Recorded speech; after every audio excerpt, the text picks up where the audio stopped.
Gall bladder stone यानी पित्ताशमरी, पित्त की थैली की पथरी।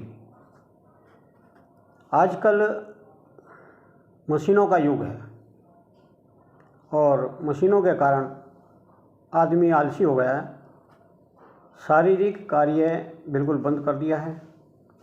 इसके कारण बहुत से रोग उभर कर के सामने आ रहे हैं और बड़ी तेज़ी से बढ़ रहे हैं, जैसे मोटापा, थायराइड, शुगर और पथरी, पित्ताशमरी पथरी यानी कि गॉल ब्लैडर में पथरी, और उधर किडनी में भी पथरी होने लगती है। अगर आप शरीर से काम लें तो काफ़ी रोग से आप बच सकते हैं, आपके अंग स्वस्थ रह सकते हैं।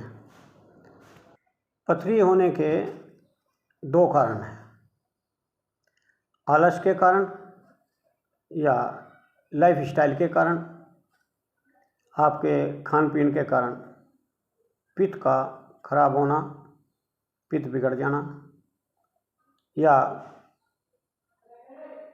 पित्त में रुकावट हो जाना। यानी दो कारण इसलिए, एक संक्रमण की वजह से कोई इन्फेक्शन हो जाए, उसकी वजह से, सूजन की वजह से किडनी में या पित्त की थैली में सूजन हो जाए तो पथरी के चांसेस ज़्यादा हो जाते हैं, क्योंकि जब यकृत में स्वेलिंग होती है तो पित्त लवण इकट्ठा नहीं होता। पित्त लवण का काम है कोलेस्ट्रॉल के कणों को अलग अलग कर देना। जब वो अलग नहीं होंगे तो कोलेस्ट्रॉल जमना शुरू हो जाता है और उसकी पित्त पथरी बन जाती है। पित्त अगर सूजन है तो पित्त एब्जॉर्ब हो जाता है और पित्त कम पड़ जाता है, तो इसलिए कोलेस्ट्रॉल जमने लगता है। दूसरा कारण है पित्त के रुकावट। गर्भाशयावस्था में या मोटापे में आप बैठे रहते हैं और वसायुक्त भोजन खाते रहते हैं, फैटी भोजन खाते रहते हैं, डाइजेशन आपको ठीक नहीं है, तो उसके कारण से पित्त के मार्ग रुक जाते हैं और पित्त अंदर सूखने लगता है। ऐसे फ्राइड चीज़ें खाने से और वसायुक्त भोजन खाने से आपका पित्ताशय खाली नहीं हो पाता और पित्त वहीं सूखने लगता है, कोलेस्ट्रॉल जमा हो जाता है और उसके साथ बिलिरुबिन और कैल्शियम उसमें जुड़ कर के पथरी का निर्माण कर देते हैं। जब पित्त की थैली में पथरी होती है तो अगर वो पित्त की थैली के अंदर है तब तक कोई वो परेशानी नहीं करता। जब पित्त की थैली से पित्ताशय की नली में आकर के रुकती है या उसके मार्ग को रोकती है, तब बहुत तेज़ दर्द होता है, मिचली आती है या कई बार उल्टी भी होती है, और कभी कभी अगर स्वेलिंग है आपके लीवर पर तो उसमें ज्वर, ठंड लग करके ज्वर भी बन जाता है। दर्द इतना तेज़ होता है कि उसको कई बार वेदनानाशक औषधि भी फेल हो जाती हैं और तत्काल मेडिकल इंस्टीट्यूट वगैरह में या मेडिकल साइंस उसका ऑपरेशन करके बाहर निकाल देते हैं। लेकिन अगर पहले से ही सावधान हों, आपको खट्टी डकारें ज़्यादा आती हैं, आपका पेट भारी ज़्यादा रहता है, आपको इंडाइजेशन है या कलेजे पर एसिड बना रहता है, तो तभी आप अगर सावधान हो जाएं तो आप पित्त की थैली में पथरी होने से बच सकते हैं। अगर पित्त की थैली में पथरी हो जाए तो आप क्या करें? आप अधिक पानी पिएं, बल्कि पानी भी अगर दिन में 3-4 बार गरम गरम पानी चाय की तरह पिएं तो आपको बहुत फ़ायदा होगा। नारियल पानी लगातार लें और अक्षारीय पदार्थ खाएं, जैसे खाने का सोडा और अपामार्ग अक्षार, नारियल का अक्षार और यव अक्षार आदि ये आप ले सकते हैं।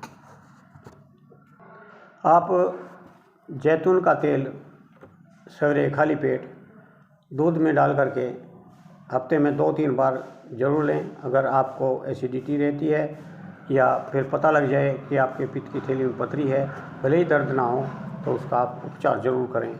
आयुर्वेदिक उपचार में आप इसके लिए ताम्र भस्म के योग प्रयोग कर सकते हैं और तांबे के बर्तन का पानी आप रख कर के रात को तांबे के बर्तन में और सवेरे खाली पेट उसको गुनगुना करके पिएं तो आप इसके दर्द से और इसकी परेशानियों से बच सकते हैं।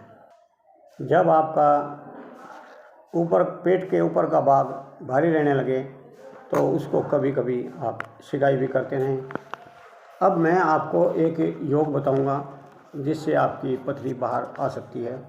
आप उसको करके देख सकते हैं। आप अपने आप भी ये औषधि मार्केट से इकट्ठी करके उनका योग बना करके आप उनको ले सकते हैं, तो आपकी पित्त की थैली की पथरी भी बाहर निकल आएगी। कई लोग सवाल करते हैं कि पित्त की थैली में बहुत बारीक सुराख है और पथरी बड़ी बड़ी हैं, वो कैसे निकलेंगी। जिस प्रकार से लिक्विड वहाँ पर जमा हुआ और वो ठोस हो गया, पत्थर की तरह ठोस हो गया, तो उसी तरीके से उसको औषधियों से, अक्षारों से उसका तरल पदार्थ में बदल करके उसको बाहर निकाला जा सकता है। पथरी आराम से हो सकती है, लेकिन इसके लिए थोड़ा सा धीरज चाहिए और सावधानी चाहिए कि परहेज आप करें तली हुई चीज़ का, टमाटर का, चुकंदर का और पालक वगैरह जो हरे साग हैं उन सागों का आप परहेज करें। चुकंदर भी इनमें एक पथरी बनाने का एक मेन पदार्थ है। और आप मूली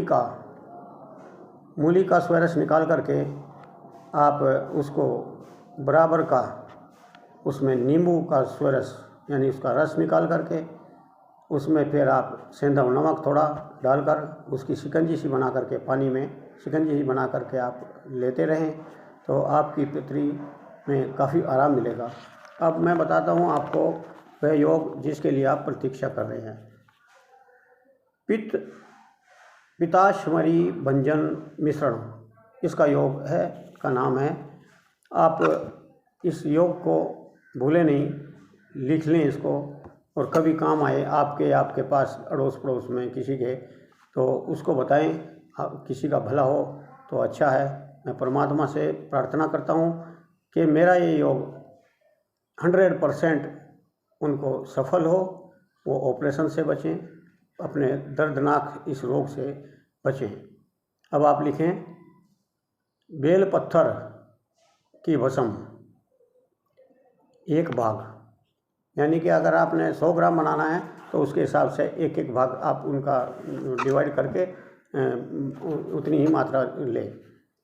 यव अक्षार 1 भाग, नरसार शुद्ध 1 भाग, षोडक शुद्ध 4 भाग, अपामार्ग अक्षार 1 भाग, नारिकेल लवण या नारिकेल अक्षार 1 भाग, कोकिलाक्ष अक्षार 1 भाग। इन सब को मिलाकर के आप रख लें। फिर इसमें से 5 या 6 ग्राम उसमें से गर्म पानी के साथ या गौमूत्र के साथ लें तो आपकी पथरी बाहर निकलनी संभव है। इसी प्रकार से आयुर्वेद में बहुत से रहस्यमय योग हैं जो पथरी को बाहर निकाल सकते हैं, लेकिन आम पब्लिक को वो नहीं बताना चाहिए, क्योंकि उनका अगर गलत तरीके से प्रयोग करते हैं तो आपको फ़ायदे की जगह कभी कभी नुकसान भी हो सकता है, क्योंकि मात्रा, आयु और रोग की अवस्था देख कर के ही सभी दवाइयाँ दी जाती हैं। और अगर ये भी दवा ले रहे हैं तो आप अपने पहले चिकित्सक से सलाह ले लें ताकि वो आपकी आयु के हिसाब से और रोग की स्थिति के हिसाब से आपको ये बता सके। इसमें आयुर्वेद के जानने वाले ही आपको बताएंगे, एलोपैथिक वालों को इसके बारे में कोई भी ज्ञान नहीं है। इसलिए वो बोलते हैं कि पित्त की थैली से पथरी बाहर नहीं निकलती, ऑपरेशन ही एक उसका इलाज है। वो उनके हिसाब से है, आयुर्वेद में ऐसा कुछ नहीं है। धन्यवाद, आज इतना ही, नमस्कार।